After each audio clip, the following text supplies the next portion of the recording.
Hello everyone and welcome to the mill this week. I'm Carol and this week we have more of an update, musings on what we've kind of seen from Stonemaier games, especially for those who maybe don't have time to watch Jamey's full live cast or the Sunday sit-downs. So I'll break down some of what we learned this week and then kind of end with what I really took away from the Sunday sit-down video with Jamey's interview with Sam McDavitt. So first off, during the live cast this past Wednesday, Jamey mentioned how him and Elizabeth Hargrave, designer of Wingspan, got to have like a retroactive chat that they're going to put on the Stonemaier YouTube channel at some point. And it sounded really cool that with how big Wingspan is getting, potentially, as Dusty brought up in the live cast, potentially there's a chance 2 million copies could be made this year or really close to it. So they, I guess, are going to had this retroactive talk and kind of talked about Wingspan in general. Some other parts that Jamey brought up were that Cressida came to say hi, say hello. So other parts that they brought up were that the vision-friendly cards, those Jamey is hoping are going to make it here by late May, early June. And then the fan art pack, promo pack, they're hoping to have either late 2023 or early 2024. I'm personally a little excited about that because I definitely have a little penguin in there, so very exciting. And then after that, Jamey also mentioned how he's already recorded another couple expeditions videos. So a lot of people have been wanting to learn more about expeditions and see more. Jamey's got a new camera to help work with that.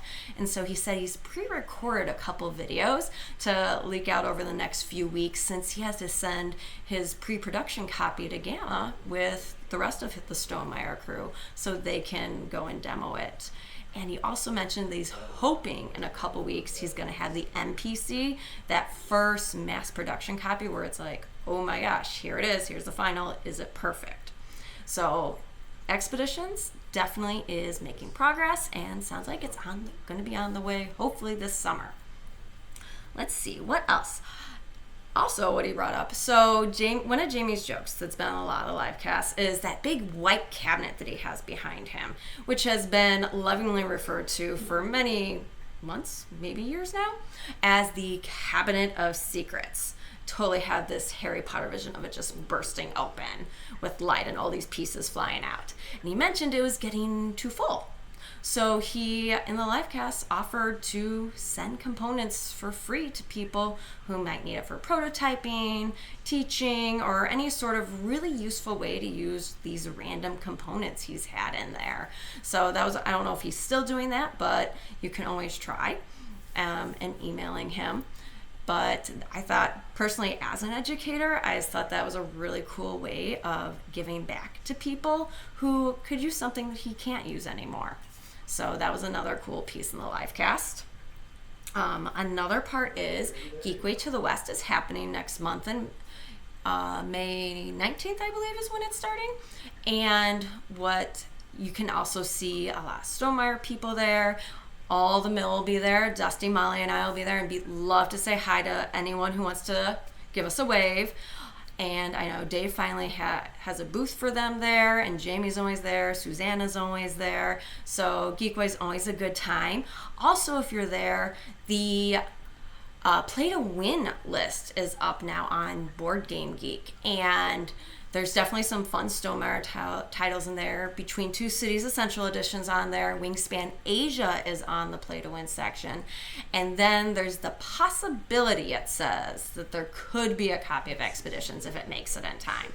So, maybe, maybe not. We can hope, but you all know how shipping has been working these days. So, Geekway to the West, if you're going to be there, definitely jump in the Stonemaier Discord. Let people know. Because I know Molly, Dusty, and I are really looking forward to maybe seeing some friendly faces around. Speaking of the Discord, actually, we're all talking there about hopefully in a few weeks having kind of our own Rolling Realms together because we can put on the audio channel. So if you're interested in playing Rolling Realms virtually and talking with other fans and people who just love playing it virtually, that would be a good place to go on, and you can hopefully join us maybe in a few weeks once we iron that out. And then I would say probably the last big thing Jamey brought up in his latest blog, he also brought up on the live cast, he was talking about seasonality. And he was using this in reference to a restaurant that has a seasonal menu. And he was kind of asking people, do you see this on with tabletop games? Because he definitely has seen kind of seasonal releases in video games. Part of the reason I bring this up is it feels like when Jamey asks live cast members questions, it's usually for some at least idea he's having. For instance, one of the recent ones was branching paths. And now he's going to have content on kind of what people talked about in the live cast about branching paths. We also know he's been making an open world game. So it's probably on his mind, maybe for his own game design. And now we have seasonality. Could just be because he was at a restaurant and having fun. But this is where we just get to have fun and completely random thoughts on the mill. So, seasonality. If I were going to pair Stonemaier games with seasons, that maybe something would happen when that season was around with that game, these are my ideas. And I am saying this completely just what I think. I have no background information, no insider information. But, for instance, spring. That feels like a wingspan season. You have birds, all right, spring's like the fresh beginnings, everything's coming out, everything's blooming. It feels like birds would make sense. So I'm going to pair wingspan with spring. Summer, I would go viticulture personally, because viticulture, summer I'm thinking relaxing, I'm thinking porch, I'm thinking a glass of wine, maybe going on a vacation and having wine tours. So if I'm thinking summer, I'm thinking viticulture. Now I have to admit, fall or autumn, that one, I can't think of a game that really sticks out to me for autumn. So you'll have to let me know in the comments if there's one Stonemaier game that you think pairs with that one. And then winter, I was thinking Scythe, because mechs, you're hiding, it just felt, I don't know, sometimes that just has that kind of wintry feel for me. So my idea is like, okay, if he's thinking seasonality, are you thinking there are things you could do with different games for different seasons, which might be cool. So if you have any other ideas, feel free to leave them in the comments on what could be going there. What could Stonemaier do in regards to their games with different seasons? So thought that might be a fun idea to think about. And then the last piece I really thought was interesting from this week was Jamey's Sunday sit-down video was almost a two-way back and forth interview with Sam McDavitt. And Sam is kind of just getting into content creation and game design, and then he pairs with Jamey, who's obviously quite experienced, and the two of them just kind of interviewed each other. So it was really interesting hearing an interview on game design from someone really experienced and someone really kind of more in the starting position. Still has more game ideas and more substantial in playtesting, but still in those early stages. Now, I'm not somebody who has an inkling for game design. Love games, love playing games, love playtesting games, teaching games, but I'm not designing any games. Still found the conversation interesting, but as someone who's a gamer but not a designer, what I really pulled from that interview that I thought was interesting was how they talked about how important it is for board games to make you smile, and what board games made you smile the most and gave you the most joy. So what I thought might be a really fun conversation for us to have in the comments are, what's a game that makes you smile, or makes your family smile, or your friends smile? So I'd start us off. I'm going to give an example of a non-Stonemaier game and then a Stonemaier game. My non-Stonemaier game that always brings us joy in my family and makes us smile has to be Dice Throne. You can see it in the back of my shelf. It takes up a couple Calyx cubes. So Dice Throne with my sons. My sons are 10 and 6. And my youngest started playing when he was 5. And then we got the Dice Throne Adventures in the cooperative version. And I still remember the moment where we are playing the last boss, the Mad King. Like, if you know Dice Throne, this is huge. You are battling the Mad King. And my son, the eldest, got 2 ultimates in a row. And Jamey's talked about how he loves that mechanism in Dice Throne, where you have this major ability that's hard to get, but when you get it, it's the best feeling in the world.